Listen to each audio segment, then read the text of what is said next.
kiekvieną kartą, kai aš susimoku nuomą, kažkieno vaikas važiuoja į Maldyvus.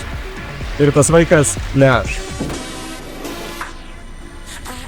Taip, visi mes norim gyventi ant paupy, naujamiestį ir centre. Bet let's be real, dar ne laikas. Nebešvaistyk savo sunkiai suprilansintų pinigų ir gal pagaliau nusipirkti pirmą butą.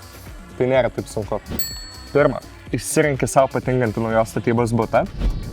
Antra, sužinai, kad tikrai negausi paskolos 200 kvadratų loftui. Trečia, atrandi Easy Kartos projektą. Ketvirta, pažiūri savo banko sąskaitą ir supranti, kad laikas aplankyti tėvus. Penkta, po sėkmingo idėjos pardavimo mamai, tėvas gal persigalvos, keliauji pasirašinėti popieriukų.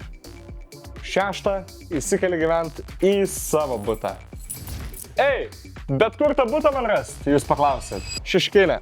Ir ne ta, kur babutės ūsais vaikšto, o ta, kur tiesiog patogu gyventi.